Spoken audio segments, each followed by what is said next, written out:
Shalom, selamat sore, salam sejahtera dalam kasih Tuhan kita Yesus Kristus. Pada sore hari ini bersama saya Louis di Joglo Lariso, kita akan sama-sama membahas tentang Katekismus Heidelberg ke-17. Pertanyaannya berbunyi, mengapa ia disebut sebagai Allah yang sejati? Jawabannya, agar oleh kuasa kealahannya ia bisa menanggung di dalam natur manusianya beban dari murka Allah, supaya manusia yang percaya dapat dipulihkan untuk hidup dalam kebenaran dan memperoleh hidup yang kekal. Melalui katekismus sore ini, kita akan belajar tentang Allah yang sejati, yang telah mengorbankan dirinya untuk menebus dosa manusia. Kata sejati dalam KBBI itu berarti murni, tidak tercampur, dan tulen. Nah, kata sejati ini ditujukan kepada Allah yang disebut sebagai Allah yang sejati. Dalam katekismus Heidelberg ke-17 yang dimaksudkan sebagai Allah yang sejati adalah Yesus Kristus. Lalu, mengapa Yesus Kristus disebut sebagai Allah yang sejati? Kita akan membahas pertanyaan ini dalam 2 poin penting. Poin yang pertama adalah Yesus setara dengan Bapa dan Roh. Jadi saudara yang diberkati oleh Tuhan, yang disebut sebagai Allah yang sejati itu memiliki status yang sama dengan Bapa. Dalam Matius 28 ayat 19 dikatakan, "Karena itu pergilah, jadikanlah semua bangsa muridku dan baptislah mereka dalam nama Bapa dan Anak dan Roh Kudus." Konteks ayat ini sangat jelas dikatakan ada kata anak. Yang kita semua tahu bahwa anak ini merujuk kepada Yesus sebagai anak Allah. Mungkin kita akan berpikir, loh itu kan anak, berarti pasti ada derajat yang lebih tinggi yaitu Bapanya. Saudara yang dikasihi oleh Tuhan, kita perlu memahami bahwa status Yesus sebagai anak Allah ini bukan berarti adalah Allah yang kedua, Allah yang ketiga, atau Allah yang keberapapun sekian. Dalam Alkitab diceritakan dalam Yohanes 14 ayat 9, ketika murid-murid Yesus bertanya kepada Yesus, "Tunjukkanlah Bapa itu kepada kami."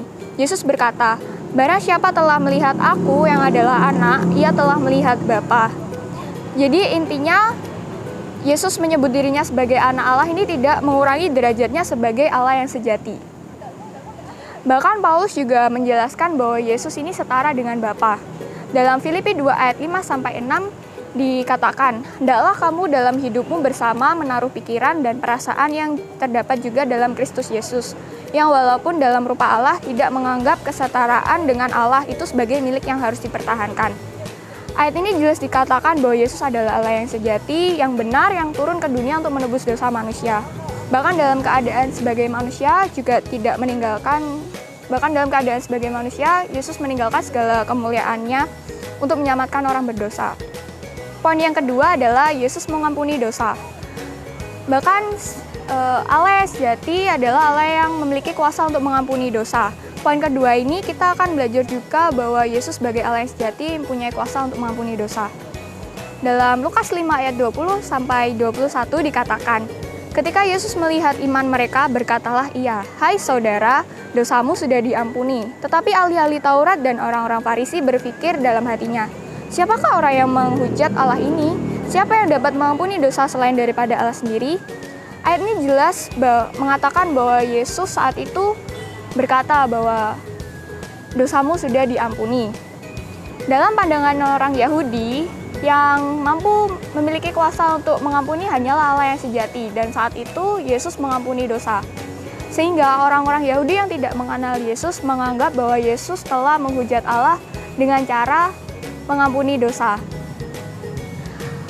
Jadi, melalui katekismus sore hari ini kita belajar bahwa Yesus sebagai Allah yang sejati tidak pernah berubah statusnya sebagai Allah. Tidak pernah berhenti menjadi Allah sekalipun Ia telah mati secara tubuh dan jasmaninya. Yesus sebagai Allah yang sejati dikatakan juga karena Ia juga memiliki kuasa untuk mengampuni dosa. Demikian katekismus Heidelberg ke-17 ini. Tuhan Yesus memberkati.